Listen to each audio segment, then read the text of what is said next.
विष्णु जी ने देवी लक्ष्मी को बताया कार्तिक मास में तुलसी में जल डालने से क्या होता है।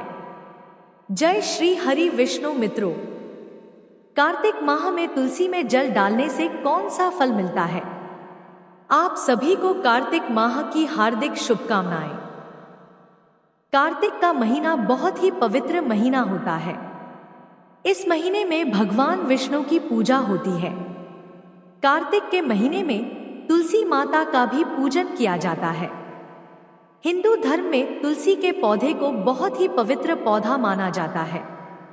तुलसी के पौधे में साक्षात भगवान श्री हरि विष्णु जी और माता लक्ष्मी जी का वास होता है। यदि कोई भक्त कभी भी भगवान श्री हरि को भोग लगाता है तो भगवान विष्णु तुलसी पत्र के बिना किसी भी प्रकार का भोग स्वीकार नहीं करते हैं। तुलसी को भगवान श्री हरि विष्णु की अर्धांगिनी भी कहा जाता है। इसीलिए जो भी मनुष्य तुलसी की पूजा करता है वह कभी भी गरीब नहीं रहता है। जो भी मनुष्य रोज तुलसी माता को जल देता है उसकी कभी दुर्गति नहीं होती है। ऐसा मनुष्य घोर पाप करने के बाद भी नरक में नहीं जाता है। आज मैं आप सभी को एक कथा के माध्यम से बताती हूँ कि कार्तिक माह में तुलसी को जल देने से कौन सा फल मिलता है। अगर आप भगवान विष्णु के सच्चे भक्त हैं तो उनकी कृपा प्राप्त करने के लिए कमेंट में जय श्री हरि या जय श्री हरि विष्णु अवश्य लिखें। चलिए कथा का श्रवण करते हैं। एक समय की बात है, भगवान विष्णु जी के पास माता लक्ष्मी जी आती है और विष्णु जी से कहती है कि हे स्वामी, आप तो तीनों लोकों के स्वामी हैं, आप ही सृष्टि के संचालक हैं, परंतु आप फिर भी इस तुलसी के पौधे की पूजा क्यों करते हैं, इसे नित्य जल क्यों चढ़ाते हैं। मैं इस पौधे को जल चढ़ाने का महत्व जानना चाहती हूँ। माता लक्ष्मी की बात सुनने के बाद भगवान विष्णु बोले कि हे देवी लक्ष्मी, तुलसी साक्षात लक्ष्मी जी का ही रूप है और माता लक्ष्मी धन की देवी है और आपकी नित्य पूजा करने के करोड़ों फायदे हैं जो मनुष्य को पता नहीं होते हैं। और तो और तुलसी के पौधे पर नित्य नियम से जल चढ़ाने मात्र से मनुष्यों के करोड़ों पाप नष्ट हो जाते हैं। हे देवी लक्ष्मी, तुलसी का महत्व तो बहुत है परंतु इसका खास महत्व कार्तिक माह में होता है। हे देवी लक्ष्मी, चलो मैं तुम्हें तुलसी को जल देने का महत्व बताने से पहले एक अत्यंत प्राचीन कथा सुनाता हूँ। इस कथा के माध्यम से तुम्हें तुम्हारे सारे प्रश्नों के उत्तर मिल जाएंगे, इसीलिए तुम इस कथा को ध्यान से सुनना। इस कथा को सुनने मात्र से ही समस्त पापों का नाश हो जाता है। अब माता लक्ष्मी कहती हैं, हे प्रभु, मैं इस कथा को अवश्य सुनना चाहती हूँ, कृपया आप मुझे वह कथा सुनाइए, मैं इसे पूरे ध्यान से सुनूंगी। तब भगवान विष्णु माता लक्ष्मी को तुलसी को जल देने के महात्म की कथा सुनाते हैं। विष्णु जी कहते हैं, हे देवी लक्ष्मी, तुलसी को जल देने के पीछे एक प्राचीन इतिहास छुपा हुआ है जो बहुत ही उत्तम और पुण्य फल प्रदान करने वाला है। हे देवी लक्ष्मी, पूर्व काल की बात है। देवपुरी में गोपाल नाम का एक ब्राह्मण रहता था। वह जन्म से तो ब्राह्मण था किंतु वह कर्म से भ्रष्ट कपटी बुद्धि वाला व्यक्ति था। वह कंबल तथा चमड़ा आदि बेचकर धन कमाता था। साथ ही वह प्रत्येक व्यक्ति से बहुत झूठ बोलता था। उस ब्राह्मण का मन हमेशा बुरे काम करने में लगा रहता था। वह सभी के यहाँ पर चोरी करता था। उसको वेश्यागमन और जुए की बहुत बुरी आदत थी। उसने अपने जीवन में कभी पुण्य के काम नहीं किए थे। वह सिर्फ नाम का ब्राह्मण था। उसने कभी भी शास्त्रों का अध्ययन नहीं किया था, कभी पूजा पाठ भी नहीं किया। सदैव अपना मन दूसरों के धन को पाने के लिए लगाए रखता था। दूसरों की स्त्रियों को देखते ही उसकी लार टपकती थी। गोपाल दिन में जो भी धन कमाता था वह उस धन को रात्रि में वेश्याओं के साथ रात बिता उनके साथ गमन में खत्म कर देता था। इस प्रकार से वह अत्यंत पापी ब्राह्मण अपना जीवन केवल पाप के कार्यों को करने में व्यतीत करता था। वह इतना कपटी ब्राह्मण था कि उसने अपने मुख से कभी भगवान श्री हरि विष्णु का नाम भी नहीं लिया था और ना कभी देवी देवताओं का पूजन किया था। अब भगवान विष्णु कहते हैं कि हे देवी लक्ष्मी, इस प्रकार से पाप करते हुए उस ब्राह्मण को अनेक वर्ष बीत जाते हैं। फिर एक दिन उस ब्राह्मण ने कंबल खरीदी और बिक्री करने के लिए अरुणाचल नगरी पहुंच जाता है। अब उस नगर के पास से नर्मदा नदी बहती थी। वह नदी बहुत ही पावन थी, इसलिए उस नदी में स्नान करने के लिए दूर दूर से बहुत से लोग आया करते थे। जब वह गोपाल ब्राह्मण वहां पहुंचा तो उसने देखा कि आज भी वहां पर कई सारे ब्राह्मण आए हुए हैं, पर वह ब्राह्मण उसी नदी के किनारे के एक आश्रम में ठहरता है। गोपाल वहां देखता है कि उस आश्रम में तो अनेक विद्वान ब्राह्मण हैं जो पुराणों का पठन तथा भगवान विष्णु की स्तुति करने में मग्न है।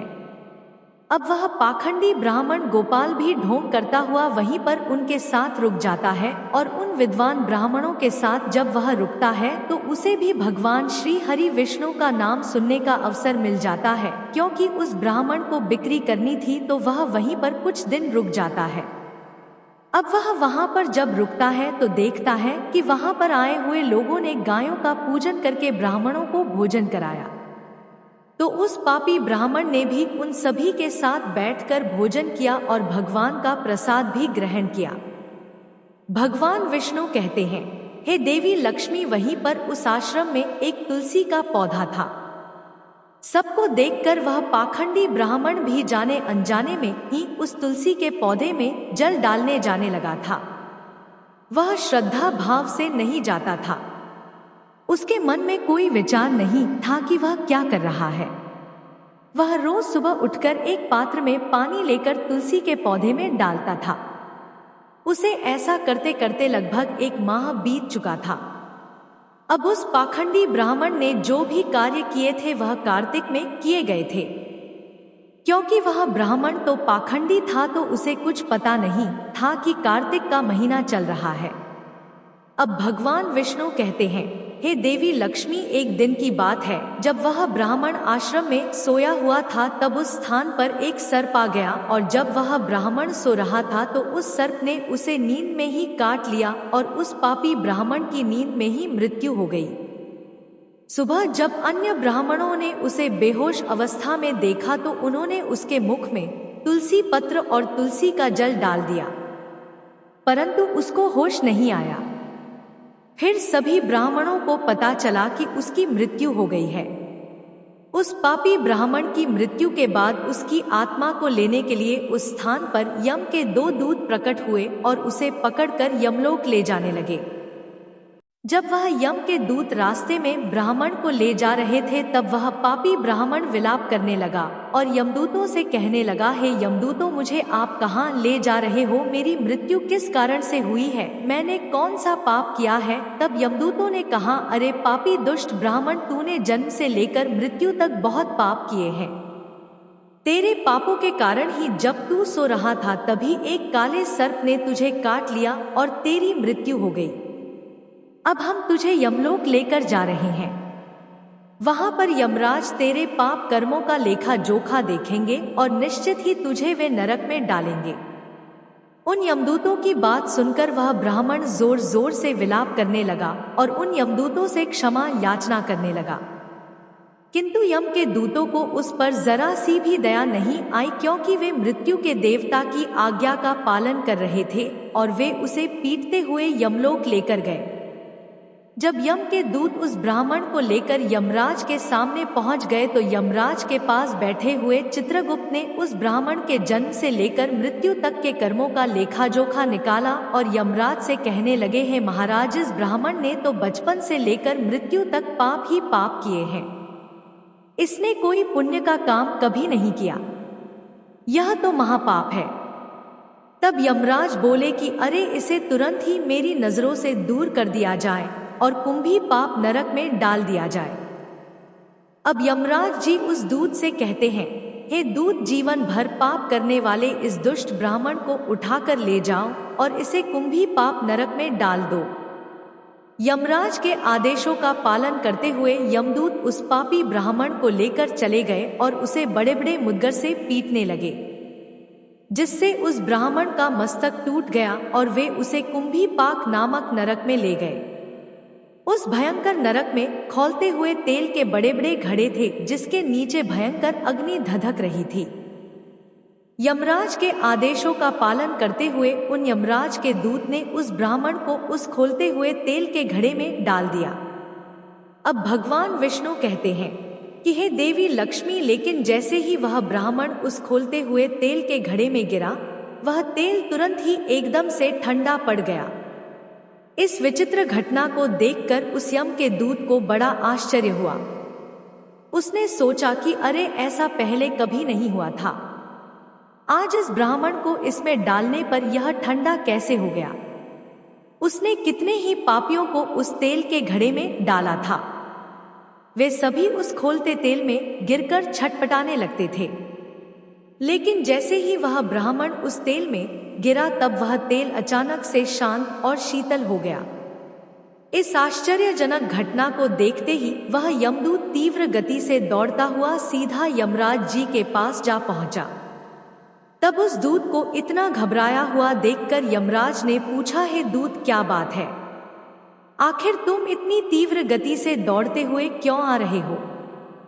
फिर वह दूत कहता है, हे यमराज, आपने जिस ब्राह्मण को कुंभी पाक नरक में डालने के लिए कहा था, हमने वैसा ही किया, और जैसे ही हमने उसे कुंभी पाक नरक में डाला, तब नरक की अग्नि बुझ गई और वह खौलता हुआ तेल भी बिल्कुल ठंडा पड़ गया।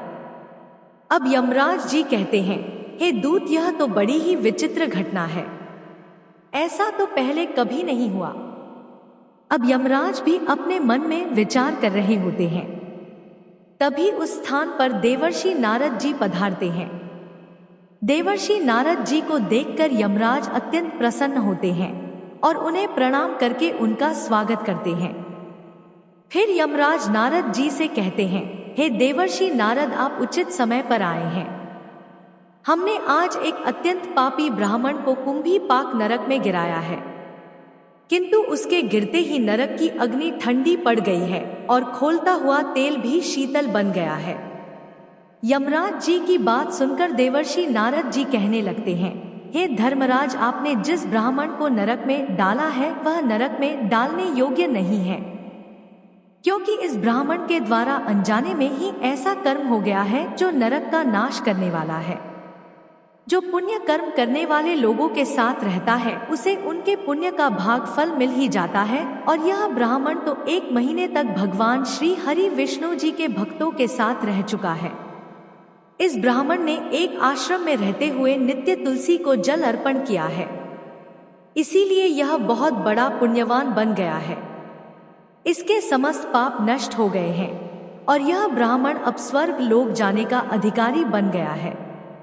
इस ब्राह्मण ने अनजाने में ही इतना पुण्य कमाया है जो जन्म जन्मांतर में मनुष्यों को प्राप्त नहीं होता है, इसीलिए आप इसे नरक में ना पकाओ।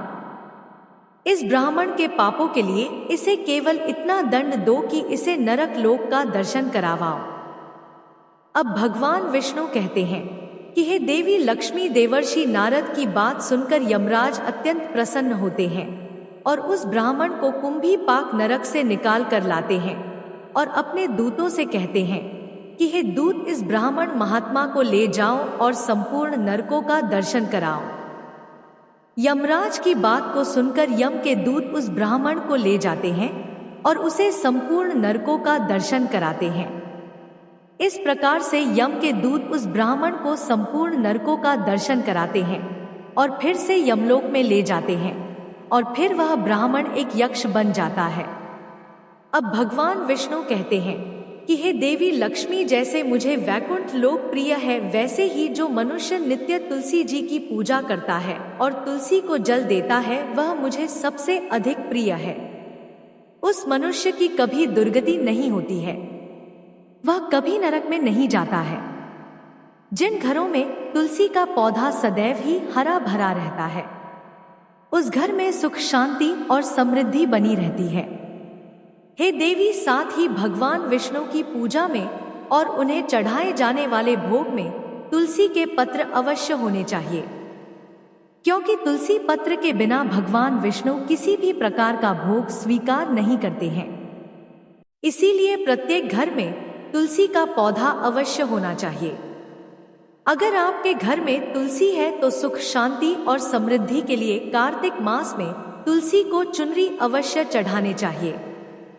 हमेशा ध्यान रहे कि तुलसी का पौधा चुनरी के बिना अधूरा होता है। तुलसी केवल एक पौधा नहीं है, बल्कि वह देवी है। वह त्रिलोक के स्वामी भगवान विष्णु की पत्नी है। इसीलिए तुलसी को चुनरी अवश्य ही चढ़ाना चाहिए। इससे पति पत्नी में प्रेम और विश्वास बढ़ता है। घर में रहने वाली महिलाएं सदा सुहागिन और सौभाग्यशाली रहती हैं।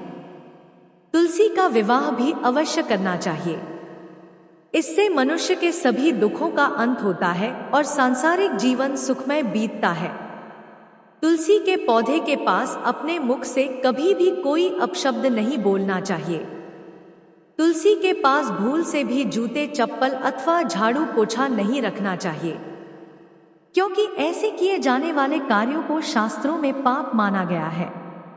जहां पर तुलसी का पौधा होता है उस स्थान के आसपास आपको भूलकर भी थूकना नहीं चाहिए। तुलसी के पास जल से भरा हुआ पात्र भी नहीं रखना चाहिए। तुलसी के पौधे के पास दीपक जलाने के बाद दीपक को वहां से हटा देना चाहिए, क्योंकि तुलसी के नीचे बुझा हुआ दीपक रखना अशुभ माना जाता है। जिस स्थान पर भी तुलसी का पौधा होता है उस स्थान को हमेशा ही स्वच्छ रखना चाहिए। इसीलिए नियमित रूप से तुलसी के पौधे के पास साफ सफाई का ध्यान रखें। तुलसी के पौधे में शिवलिंग और गणेश जी की प्रतिमा नहीं रखनी चाहिए। साथ ही तुलसी के गमले में अन्य किसी भी प्रकार का पौधा लगाना इसे भी अशुभ माना जाता है। पल्लल तुलसी के पौधे के पास कपड़े भी नहीं सुखाने चाहिए, अन्यथा कपड़ों से गंदा पानी तुलसी के पौधे पर गिर सकता है। ध्यान रहे तुलसी के पौधे को नाखून से नहीं तोड़ना चाहिए, इससे तुलसी का अपमान होता है। यदि तुलसी के पत्ते सूख कर गिर जाते हैं तो उन्हें कचरे में नहीं फेंकना चाहिए। उन पत्तों को तुलसी की मिट्टी में ही दबा देना चाहिए और रविवार और एकादशी के दिन तुलसी के पत्ते नहीं तोड़ने चाहिए और ना ही रविवार को तुलसी को जल चढ़ाना चाहिए। बाकी अन्य दिन नित्य तुलसी को सुबह जल देना चाहिए और शाम के समय एक दीपक जलाना चाहिए। अक्सर महिलाएं स्नान के बाद अपने बाल खुले रखकर ही तुलसी को जल देती है। ऐसा करना भी पाप माना जाता है। महिलाओं को इस बात का हमेशा ध्यान रखना चाहिए कि महिलाओं को हमेशा ही अपने बाल बांधकर माथे पर सिंदूर लगाकर ही तुलसी में जल चढ़ाना चाहिए। इससे उस स्त्री को तुलसी माँ का आशीर्वाद प्राप्त होता है। घर में तुलसी का पौधा लगाते समय ध्यान रहे कि इसके लिए गंदी मिट्टी का उपयोग नहीं करना चाहिए। तुलसी के पौधे के लिए श्मशान की अथवा गंदगी वाले स्थान की मिट्टी का कभी उपयोग नहीं करना चाहिए। इससे तुलसी माँ रूठ जाती है और सूखने लगती है। तुलसी का पौधा कभी गंदे स्थान पर नहीं लगाना चाहिए, जैसे नाली अथवा बाथरूम के पास। इन स्थानों पर तुलसी का पौधा कभी नहीं लगाना चाहिए, अन्यथा गंदा पानी तुलसी के पौधे में गिर सकता है, जो कि प्रत्येक मनुष्य के लिए बहुत ही अशुभ माना गया है। घर में तुलसी का पौधा कभी सूखना नहीं चाहिए। शास्त्रों में ऐसी मान्यता है कि तुलसी के पौधे के सूखने से अकाल मृत्यु की सूचना प्राप्ति होती है। घर में तुलसी का पौधा सूख जाए तो घर की सुख समृद्धि समाप्त हो जाती है। सूखी हुई तुलसी में मां लक्ष्मी का वास नहीं होता है। शास्त्रों के अनुसार मासिक धर्म के दौरान महिलाओं को तुलसी के पौधे में पानी नहीं डालना चाहिए और तुलसी को स्पर्श भी नहीं करना चाहिए। यह उन महिलाओं के लिए वर्जित है। तुलसी को बिना स्नान किए जल नहीं देना चाहिए और पैरों में चप्पल आदि पहनकर भी तुलसी को जल नहीं देना चाहिए। तुलसी को जल देते समय ध्यान रहे कि वह जल आपके पैरों पर ना पड़े, इससे तुलसी माता का अपमान होता है। अब भगवान विष्णु कहते हैं, कि हे देवी लक्ष्मी, तुलसी पर कभी झूठा पानी नहीं डालना चाहिए। इससे तुलसी माता रूठ जाती है और नित्य तुलसी के दर्शन से मनुष्य को स्वर्ग की प्राप्ति होती है। तुलसी पत्र के सेवन से मनुष्य के सभी पाप नष्ट हो जाते हैं। तुलसी का पौधा हमेशा ही घर के सामने लगाना चाहिए। इसे पूर्व अथवा उत्तर दिशा में लगाने से सबको शुभ संकेत प्राप्त होता है। तुलसी के पास मरुस्थलीय पौधे रखना बेहद अशुभ माना जाता है।